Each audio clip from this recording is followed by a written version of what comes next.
Hi there, it's Nicole for Fawn, and today I'm sharing a reveal wheel card featuring the Upon a Star stamps and dies used to create this fun little fireworks scene card with the interactive reveal wheel.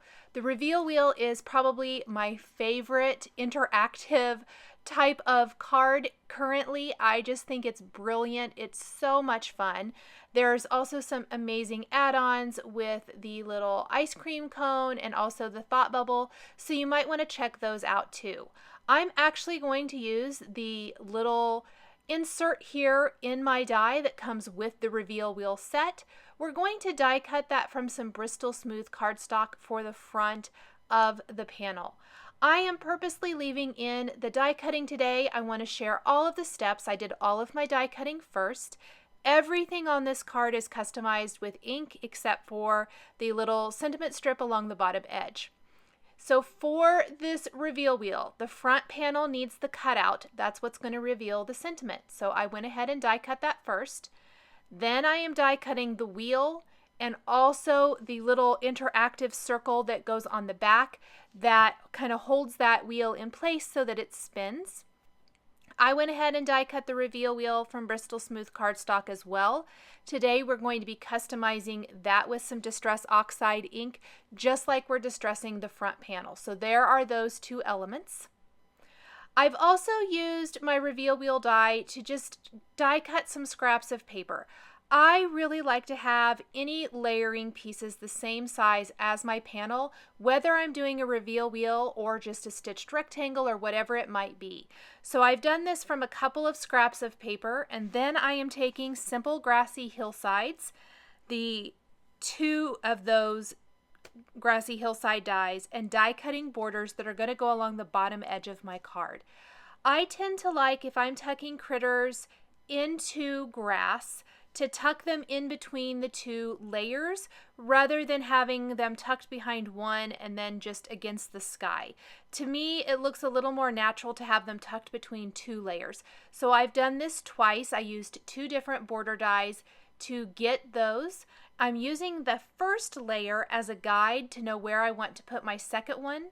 I'm using a little post-it tape to hold that in place and then running that through my die cutting machine. By die cutting all of my elements first, I have a super good idea of what all I have, what all I need to ink, and if there's anything else that I need. I generally lay everything out ahead of time and then go ahead and do my die cutting and then do my stamping, do my coloring, and then put it all together, which is what we're going to do here. Now, before we add the inking, I want to have those firework bursts. These are the stitched fireworks, and I am going to go ahead and kind of lay these out. I did the big one centered right over that reveal wheel window, and then I've got my medium and small. One thing about the stitched fireworks, it's going to cut this little piece, a little triangle piece up there at the top. You see where it's missing a little piece. That's really going to kind of mess up my panel. But instead of redoing it, I'm just going to hold on to that piece. You might see it in the upper right corner of the screen.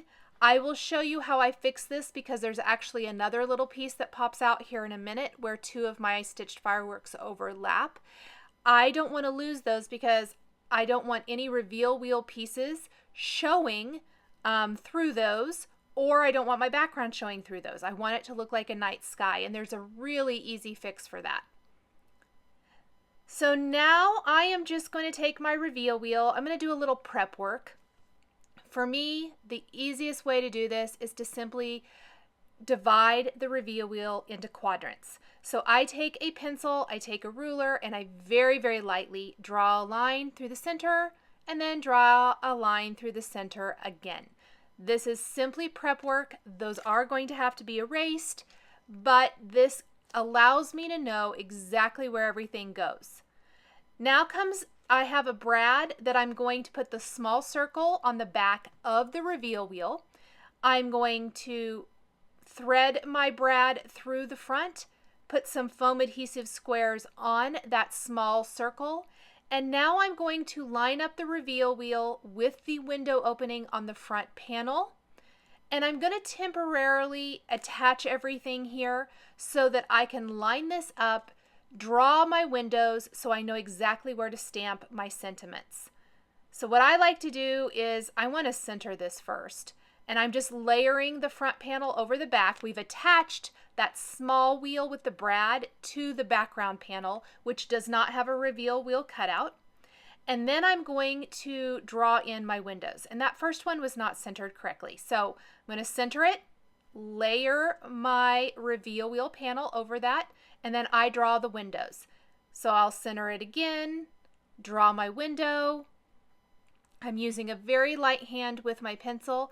I'm going to keep doing this until I have all 4 windows. I had already pre-planned which sentiments from the reveal wheel sentiments stamp set I was going to use, so it gave me a really easy guide to know what area I needed to fit. Now this is fixing my panel. I am just taking some pieces of Post-it tape, you could use washi tape as well, replacing those pieces on the back of the panel, taping them in place. This is never going to be seen. No one will ever know that's back there. And it immediately fixes your panel without having to re-die cut anything. I have got some sponge daubers, which are going to be a much smaller sponge than the traditional ink blending tools. And I'm applying picked raspberry, spiced marmalade, and squeezed lemonade to some of my fireworks. I decided to add the color first and then go in with the background and blend because I wanted that color to be predominant. I wanted those little bursts of color up in the sky, if you will. Next, I'm going around everything with my shaded lilac Distress Oxide ink. This color is going to be predominant more down near the grassy border edge, but I went ahead and filled everything in with this first. Then I will take some black soot, which is going to be up at the very top. It's going to be minimal, but just helps give that night sky type of feel to this. And then the blending color in between shaded lilac and black soot is going to be Blueprint Sketch. This is one of my favorite color combinations, and it does take a little bit of work to get the nice seamless blending because where those fireworks are, it definitely doesn't look good as is. So once I have kind of those 3 background colors blended, I'm going to go back with my picked raspberry, spiced marmalade, and squeezed lemonade and kind of blend in my fireworks, blend those out into the sky, do as much work as you need to get that a nice blend. You can see I'm cleaning off my sponge daubers on a scrap piece of paper to kind of help get rid of some of that dark ink that transfers to those. These are inexpensive. If you need to replace them, you totally can. This is just one of those instances where I find it's much easier and I have more control to use a smaller sponge tool. Now I even want to add a little bit of color or a hint of color to that large firework that is bursting from the reveal wheel window. So I used a little picked raspberry there to do that. And then I'm going to spritz this whole background with water from a distress sprayer. So let's move everything out of the way. I don't want to get anything else wet accidentally, which definitely can happen. And I decided there was a little bit more shading that needed to happen around that yellow squeezed lemonade firework. Spritzed with water, I'm going to use a dry paper towel to pick up my water droplets. And I love how the sky turned out. Now, just like the sky, I want to add color to my grass, but I don't think a bright green grass looks great for a nighttime scene. So I'm using peeled paint, and just along the edges of the grass blades, I'm going to blend in some black soot distress ink, and then blend that out with the peeled paint ink blending tool until I get a nice seamless blend. That little hint of black soot gives the grass a much more nighttime rich feel and not so bright sunshiny like maybe a mowed lawn or twisted citron or even lucky clover would. Next, we're going to go back to our reveal wheel, and I'm using a powder deactivation tool, a clear embossing ink, and I am stamping the 4 words that I picked for my reveal wheel here today. That's going to be magical, terrific, amazing, and fabulous. And I'm stamping those right in the center of each of my little window cutouts, adding the Lawn Fawn white embossing powder. And then we are going to heat set all of these.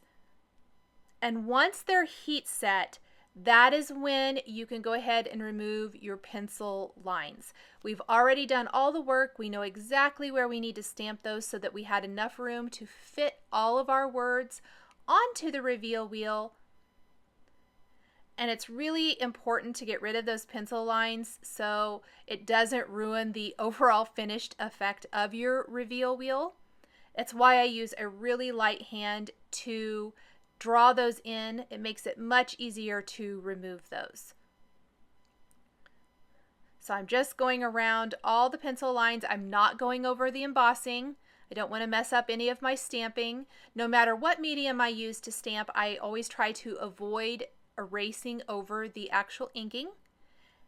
And I know it's really hard to see the greetings, so I'm going to go ahead and grab my Blueprint Sketch Distress inking tool and add ink to this. And you can see with a little embossed resist, the 4 sentiments are just popping off that background. It's really important at this point.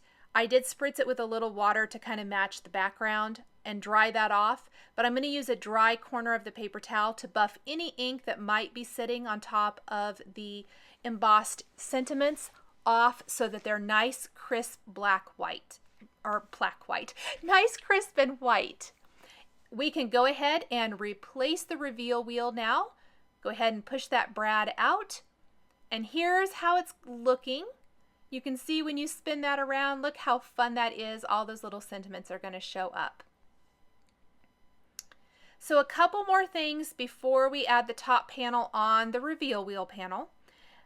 And that is anything that's going to be stamped directly on this panel needs to happen before we add this with the foam adhesive squares.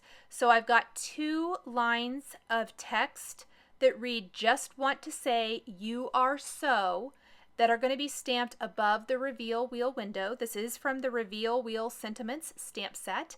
I'm going to center those, stamp those with a clear embossing ink, and heat set those with white embossing powder. And that's going to finish off the sentiment at the top of the card. In addition to the text, I'm also going to take the little trio of stars and the single star from the Upon a Star stamp set and add those into my nighttime scene. This is going to add a lot of interest to this. You could emboss these with colorful ink if you wanted to. I think gold or silver would be kind of fun too. I decided to go white. Helps tie in the white of the embossed greetings, the white of the card base itself. I just liked how the white looked against these colors. And what I'm going to do is stamp all of my stars, sprinkle on my embossing powder, and then heat set all of the images at once. So while I'm sprinkling on the embossing powder, I have not heat set it yet. I need to add that embossing powder because it's really hard to see where all you've stamped if you don't add that. And I want to make sure that I just have a nice scattering of stars all over my background. And then I will heat set this, and then we can start attaching this panel to our reveal wheel itself and put the whole thing together. Love these little white stars all over the background. I really like the scrapbook adhesives, foam adhesive squares. They're a nice low profile, but they still allow the reveal wheel interactive element to spin freely. You can use whatever foam adhesive you like the best. This is just a nice, pretty low profile one, and so my card's still going to fit in an envelope pretty easily. I'm very generous with my foam adhesive because I don't want any little dips in the front panel. So I'm making sure and filling in all that area, but making sure that my reveal wheel can still spin really easily. Then I'm going to peel off the backing paper from all of these foam adhesive squares, and we're going to replace our front panel right on top of here. And then we simply have the finishing details and adding the stamped and colored critters to finish this card up. So this truly is working from the background out. The background is the star of the show. It's what makes this scene card so much fun. So here's what it looks like with the front panel on the reveal wheel. Here's the reveal wheel spinning. You can see how easy it is to spin that. Just love this reveal wheel. You can create so many different kinds of cards with this amazing die set. In the center of my fireworks, and also just kind of scattered about the sky, I decided to take White Blizzard Nouveau Crystal Drops and add these throughout. It's going to add a nice sparkly little finish to my card. I think it really works nice with the fireworks. I'm going to take my tape runner, add adhesive to my borders, and then pop those in place along the bottom edge. Each little step just makes the scene come more and more to life. I'm also going to grab a scrap of black licorice Lawn Fawn cardstock and some sentiments from the Upon a Star stamp set. I'm going to line these up, stamp this phrase on the black cardstock with embossing ink, sprinkle on a little white embossing powder, and then we're going to trim this into a strip that's going to be attached along the bottom edge of the card. If you didn't want to add an additional strip to the design, you could have gone ahead and, before adding that top border to the card, stamped these sentiments on that grassy border and embossed it with white. That would look really fun too. I like how this sentiment works really well with the reveal wheel sentiments that we used up above. Kind of ties the whole thing together.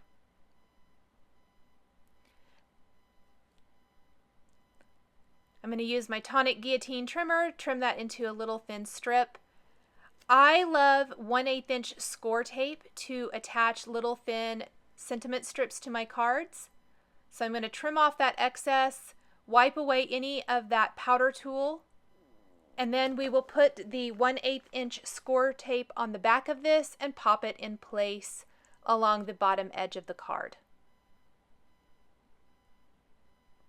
And I want to get this centered as close to possible.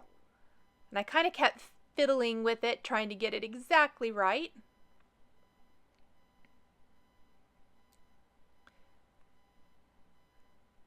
And that looks pretty good.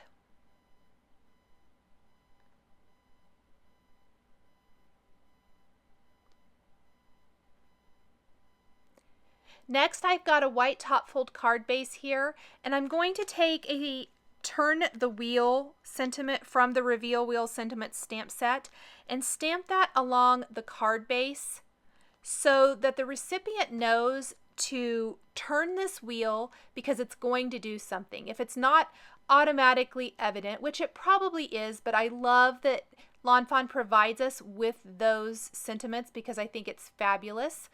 I'm going to stamp that right on the card base itself, glue my reveal wheel in place. And finally, we are ready for the cute little critters from the Upon a Star stamp set. I stamped the large bunny and the large fox, and then that heart actually comes from the RAWR stamp set, the little mini dinosaur stamp set. I wanted an open heart design that I could color with Copics. that also had a coordinating die. So I just went through my Lawn Fawn stash and found one that would work. I stamped it 3 times, and then I'm coloring everything in with Copic markers. The colors I'm using are shown across the top of the screen. The bunny is E30, 31, and 35. The hearts are R30, 32, and 35. And then the fox is going to be E0000 just for the tip of the tail. And then the rest of the fox is E11, 13, 15, and 18. Originally, I was hoping for 15 to be my darkest color, and it just wasn't giving me enough of that shadowing and contrast. So I ended up going in with a little E18 and not blending it out near as much. And I really like how that turned out. It added some nice shadowing to this little guy. We'll add a little dot detail with our markers, and then we'll take the coordinating dies and die cut all of these images before putting them in place on the card design with some bling glue dots. And here's where we want to tuck our critters in between the 2 grass layers on the card so that it looks like they're looking up into the night sky watching the fireworks. And I want to make sure I kind of get those centered before I press those down in place. I added the hearts, put a little Nuvo drops white blizzard over those hearts to match the sparkles in the background. And here is a look at the card at work. Just spinning this little wheel here, changing out that greeting. Isn't that so much fun? I absolutely adore the Lawn Fawn Reveal Wheel die collection, and I hope this has inspired you to try creating your own scene card using the Reveal Wheel dies. Thank you guys so much for joining me today for this night sky interactive Reveal Wheel card featuring Lawn Fawn. The supplies I used to create my card are listed and linked below the video here on YouTube. Here are a couple more videos featuring Lawn Fawn interactive dies that you might be interested in. Please subscribe for weekly card making and stamping videos. Thank you guys so much for joining me today, and we'll see you next time.